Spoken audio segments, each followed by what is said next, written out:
क्या आपको पता है, एक साधारण सा आईना आपकी पूरी दुनिया उल्टी दिखा सकता है, लेकिन एक पानी से भरा गिलास सिक्का गायब करके फिर से उसे दिखा देता है। आखिर ऐसा क्यों होता है? यही है प्रकाश का कमाल। नमस्कार दोस्तों, आज हम क्लास 10 साइंस फिजिक्स के चैप्टर 1 प्रकाश का परावर्तन को बिल्कुल आसान भाषा में पढ़ेंगे। इस वीडियो में आप सीखेंगे कि प्रकाश कैसे चलता है, प्रकाश कैसे काम करता है, आईने में प्रतिबिंब कैसे बनता है, दर्पण कैसे काम करते हैं और बोर्ड परीक्षा में बार बार पूछे जाने वाले सभी महत्वपूर्ण प्रश्न भी करेंगे। अगर आप बोर्ड परीक्षा की तैयारी कर रहे हैं और फिजिक्स में, खास करके फिजिक्स में 95% से ज्यादा प्लस स्कोर करना चाहते हैं, तो इस वीडियो को अंत तक जरूर देखें और नोटबुक तैयार जरूर रखिए, क्योंकि आज का चैप्टर यह जो है आपके सारे कॉन्सेप्ट हमेशा के लिए क्लियर कर देगा। चलिए शुरू करते हैं और आपको लिख चलते हैं आगे जो है चैप्टर पे। तो इसका पिछला वीडियो तक में जो हम लोग जो है यहाँ पे क्वेश्चन नंबर यानी 15 तक वक्र दर्पण के मुख्य पद यहाँ तक को कवर कर चुके हैं इस चैप्टर का, यानी प्रकाश का परावर्तन चैप्टर का यहाँ तक को कवर कर चुके हैं। नहीं देखे हैं तो जा करके जरूर देख लीजिएगा। अब आगे हम लोग बात करते हैं जो है प्रकाश का परावर्तन नियम का अनुप्रयोग। अनुप्रयोग किस प्रकार से किया जाता है और किस में किया जाता है ये जानते हैं। प्रकाश का परावर्तन का जो है नियम का अनुप्रयोग, सबसे पहले लिख सकते हैं परावर्तन के नियमों का अनुप्रयोग दैनिक जीवन में अनेक स्थान पर किया जाता है, यानी बहुत सारे स्थान पर जो है इसका प्रयोग जो है किया जाता है। पहला बात करें तो हम शीशे में अपना प्रतिबिंब देखते हैं, वहाँ पर इसका प्रयोग किया जाता है प्रकाश का परावर्तन का। दूसरा है सड़क पर लगी रियर व्यू मिरर, जिसे पिछला दर्पण कहा जाता है, इससे पीछे आने वाली वस्तुओं को देखते हैं, वहाँ पर प्रकाश के परावर्तन के नियमों का अनुप्रयोग करते हैं। तीसरा है टॉर्च, हेडलाइट, सर्च लाइट इत्यादि में परावर्तक दर्पण का उपयोग होता है, यानी जो है परावर्तक दर्पण का उपयोग होता है। ये भी यहाँ पे प्रकाश का परावर्तन का जो है नियम का अनुप्रयोग यहाँ पे किया जाता है। आगे है चौथा बात करें तो सौर कुकर हो गया, और जिसे सोलर कुकर भी कहते हैं, और इसमें जो है अवतल दर्पण सूर्य के प्रकाश को एक बिंदु पर केंद्रित करता है और इस प्रकार से जो ये कार्य करता है। यहाँ भी प्रकाश का परावर्तन नियम का जो है अनुप्रयोग किया जाता है। तो ये हो गया प्रकाश के परावर्तन नियम का अनुप्रयोग।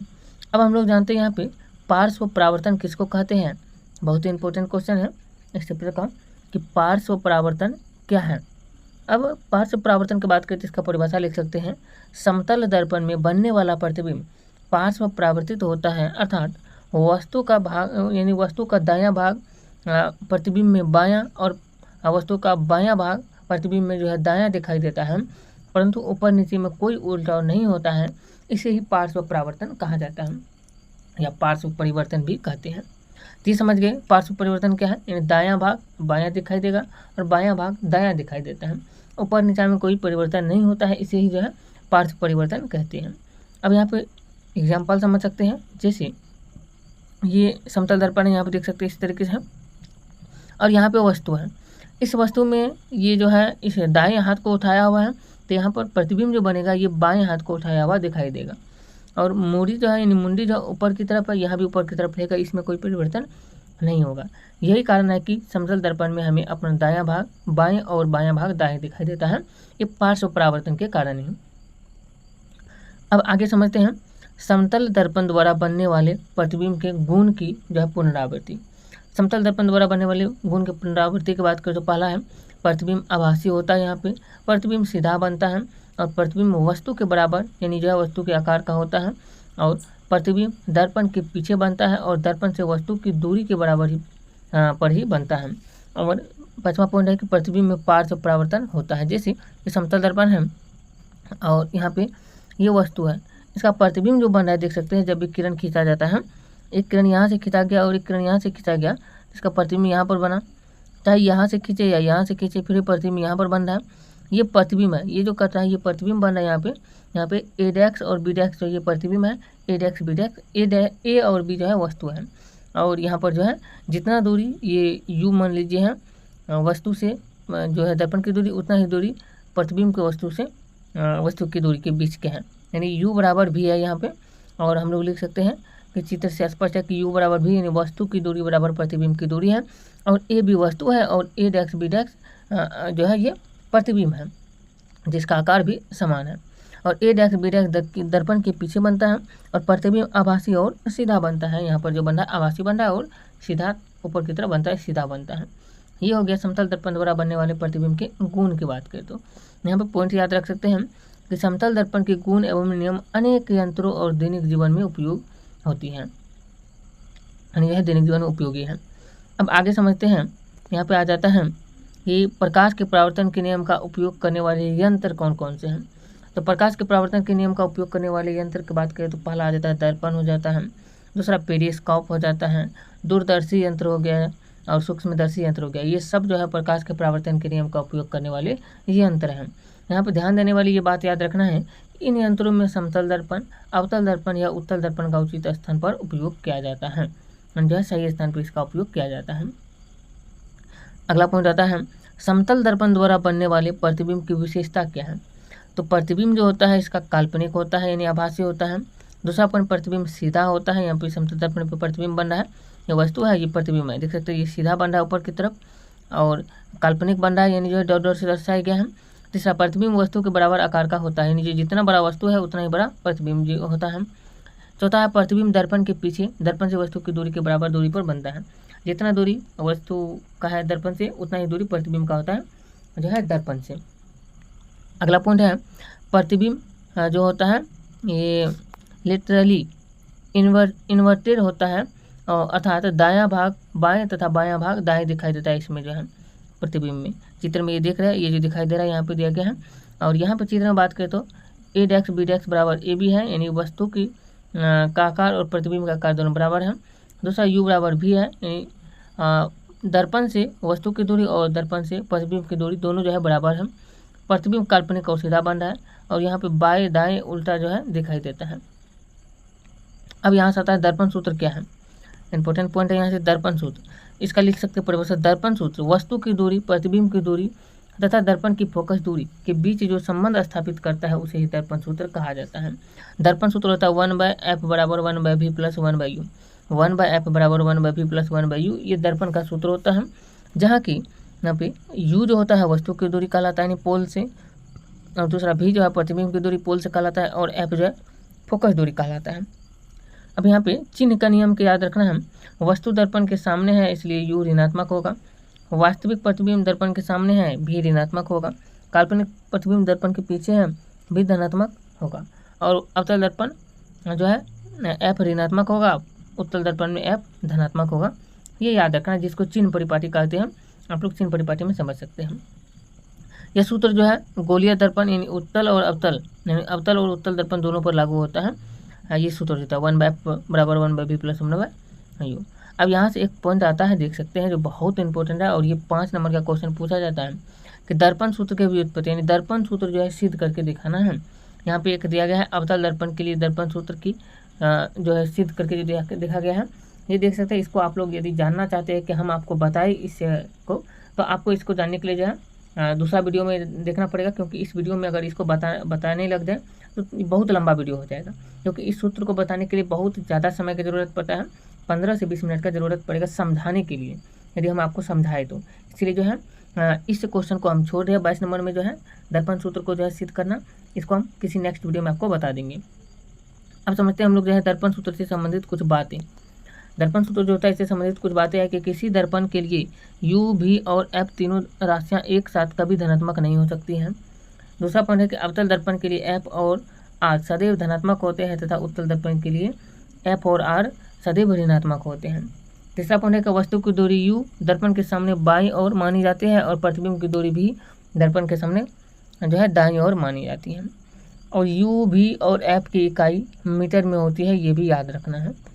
दर्पण सूत्र को हम नेक्स्ट वीडियो में किसी वीडियो में बताएंगे। अब यहाँ से आता है दर्पण सूत्र का विमीय सूत्र क्या है।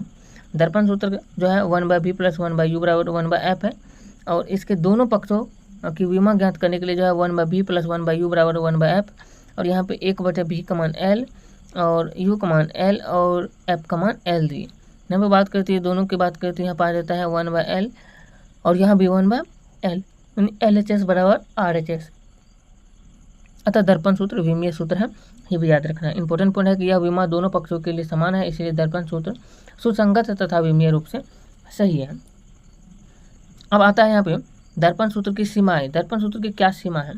दर्पण सूत्र की सीमाएं की बात करें तो दर्पण सूत्र की सीमाएं है कि यह सूत्र केवल गोलाकार दर्पणों के लिए ही मान्य होता है। दूसरा, यह सूत्र केवल मुख्य अक्ष के निकट स्थित बिंदुओं के लिए सही होता है, जहाँ पर परावर्तन जो है पूरीक्षीय माना जाता है। तीसरा पॉइंट है कि यह सूत्र केवल एक ही परावर्तन के लिए मान्य है। और चौथा पॉइंट है यह सूत्र माध्यम के अपवर्तनांक पर निर्भर नहीं करता, अर्थात यह सूत्र वायु में प्रयुक्त करने पर सही मान होता है। ये हो गया। अब जानते हैं हम लोग प्रकाश का परावर्तन का नियम। प्रकाश के परावर्तन के जो है 2 नियम जो है इसको जानते हैं विस्तार पूर्वक। जैसे यहाँ पे एक दर्पण है और यहाँ से आपतित किरण है और यहाँ से परावर्तित किरण गया है। यहाँ पे अभिलंब का निर्माण हुआ है और ये आपतन कोण है और ये परावर्तन कोण है। आपतन कोण परावर्तन कोण के बराबर होता है, ये याद रखना है।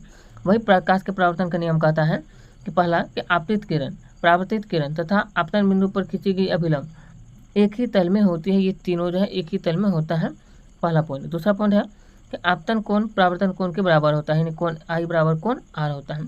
ये जो आपतन कोण जो बन रहा है बीच में और ये परावर्तन कोण के बराबर होता है, ये कोण आई और कोण आर दोनों बराबर होता है। ये हो गया प्रकाश के परावर्तन के नियम।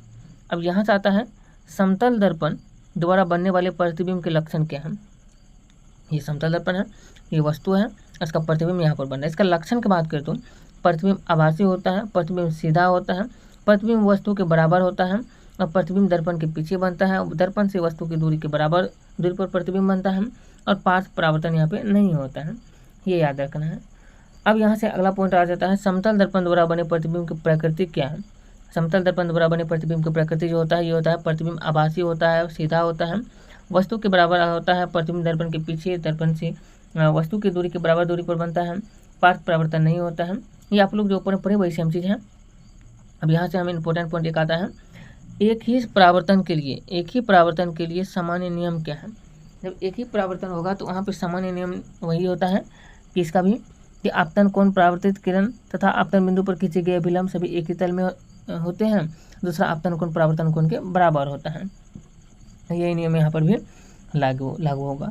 यहाँ पे जो एन जो दिख रहा है ये अभिलंब है और आई जो है ये आपतन कोण, आई जो दिख रहा है ये आपतन कोण कहलाता है और आर जो दिख रहा है ये परावर्तन कोण कहलाता है, बीच में आर जो है, और ये ओ जो दिख रहा है ये आपतन बिंदु कहलाता है।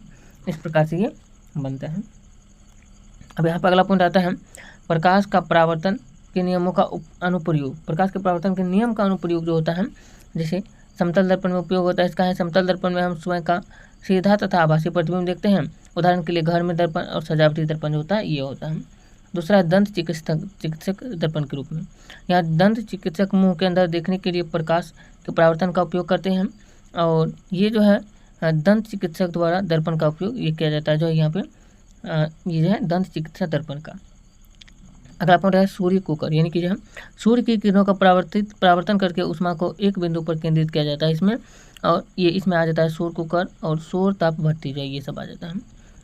अगला पॉइंट की बात करें तो वाहनों के रियर व्यू मिरर, यहाँ पर ये जो उपयोग किया जाता है इसमें क्या जाता है समतल दर्पण में पीछे देखने की, पीछे की वस्तुओं का सीधा आभासी प्रतिबिंब दिखाता है इसलिए, और ये सब लगता है उदाहरण के लिए कार में, बाइक के रियर व्यू मिरर में, ये सब में लगता है। अगला पॉइंट है परावर्तक। वाहनों के पीछे लगे परावर्तक प्रकाश को लौटाते हैं और जिससे वाहन रात्रि में दिखाई देते हैं, ये इसका विवरण है। और इसका उदाहरण के लिए साइकिल हो गया, ट्रक, बस इत्यादि के रिफ्लेक्टर जो लगता है इसी को परावर्तक कहा जाता है। अब आगे यहाँ पर पॉइंट है परावर्तन के नियम का प्रयोग कहाँ पर किया जाता है। परावर्तन के नियम का प्रयोग की बात करते किया जाता है। पहला प्रयोग विधि में समतल दर्पण पर एक बिंदु ए को चुनते हैं और वहाँ एक पिन पी डैक्स गाड़ देते हैं। यहाँ पे देख सकते हैं, यहाँ पर दिया गया है चित्र में, पी गाड़ देते हैं। दूसरी पिन P2 को इस प्रकार गाड़ते हैं कि P1 का प्रतिबिंब P2 हमें दिखाई दे, ये जो है प्रतिबिंब इस प्रकार से गाते हैं P2 P1 को हो गया। अगला पॉइंट है अब दर्पण के सामने एक कागज रख कर P1 और P2 से होकर किरणें खींचते हैं, जो यहाँ से किरण खींचते हैं कागज रख करके यहाँ पे बीच में जो है यहाँ पे। अब कहता है परावर्तित किरणों के पीछे की ओर बढ़ाने पर वे एक बिंदु पर मिलती है, इसे ही प्रतिबिंब ए डैक्स का स्थान कहते हैं। ए डैक्स का स्थान यहाँ पर जो कहते हैं यहाँ पर जो है।